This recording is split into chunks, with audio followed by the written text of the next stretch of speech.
I'm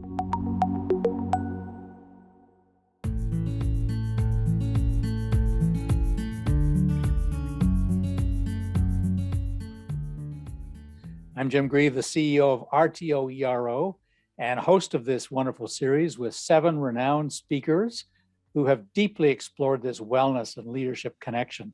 And today I am so delighted to welcome Dr. Jean Clinton. I'm using Dr. Jean right at the beginning, but I'm going to call her Jean from now on because she's a very good friend, also colleague, and a great author of a great book. We're going to talk about that book a little later, and of course, a speaker.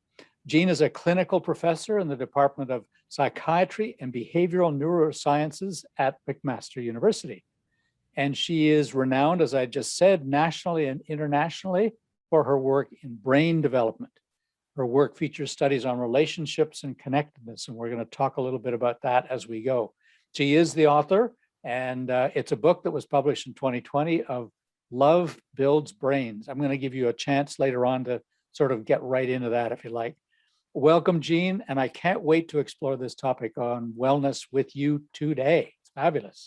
Yeah, thank you, Jim. I'm really excited. It's so great to be with you again, and I'm looking forward to our conversation because all of these many years we've known each other, they're never dull. Not one iota. You're correct.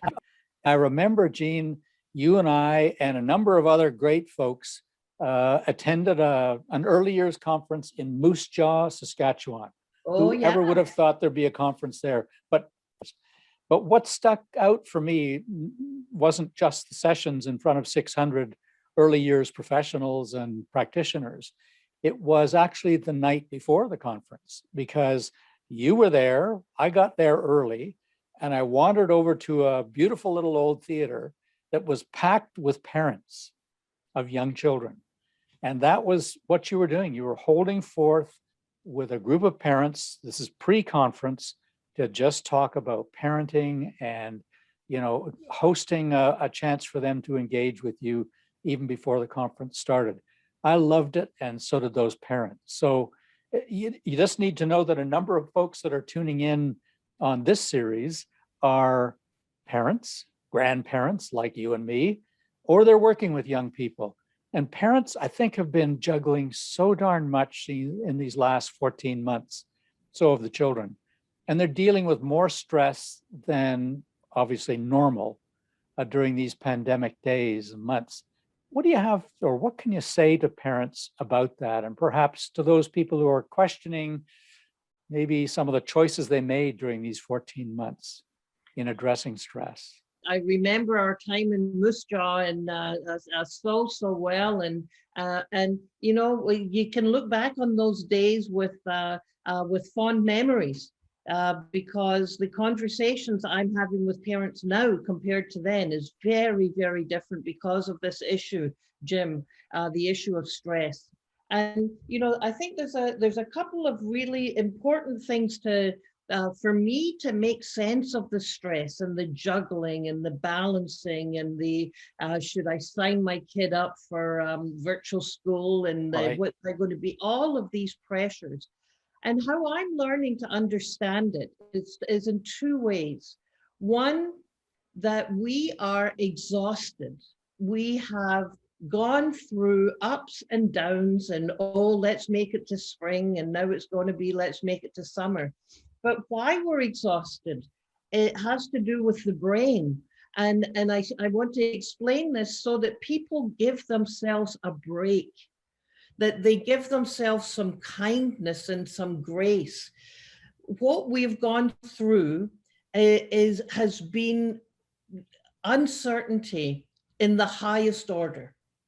And what we know about the brain is it likes things to be certain. We are perusing the environment all the time to see, is there threat or is there danger?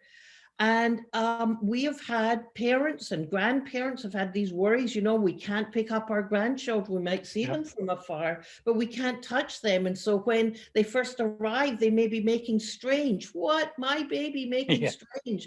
And, you know, parents having to suddenly, okay, now you're an online teacher, by the way, and your kids are home. So figure out how many devices you need. So the brain has been bombarded by be on guard, watch out, and it is freaking exhausting. The brain needs to use all kinds of energy to get that emotional brain to be listening to that part of the brain that says, it's okay, this too shall pass. And that's the second aspect of things. So the first is give yourself a break. We're all really tired. We're all doing the absolute best that we can.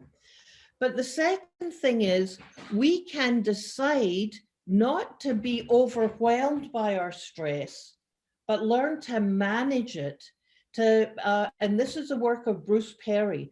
So manage it, manage our stress system by making it more predictable, making it more manageable. So having routines, making sure that you get to sleep on time, that you're not up into all hours of the night on media, that you are exercising for that great brain, you know, the miracle growth for the brain. And really importantly is that this is a time when we need to be figuring out, where are we going to get our calm? Where are we going to find that happy place?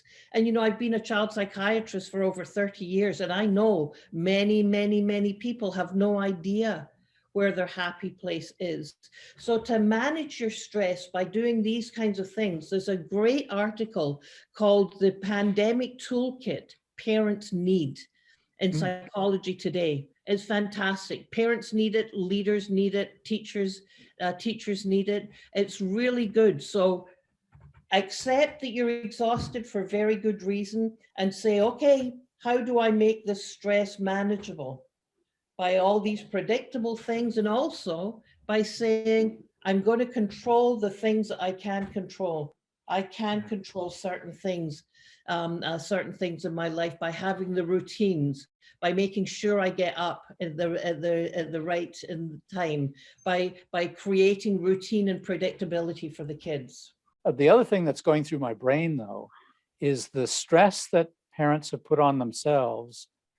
They found out it's not so easy to be a teacher, especially with, you know, all of the various curricula, et cetera, but they're absolutely frightened that their children are falling behind. Yes. And that is, it may be a worry, but from an educator's point of view, it's health and well-being and mental health that are the prime focus these days. And we'll catch up the content eventually.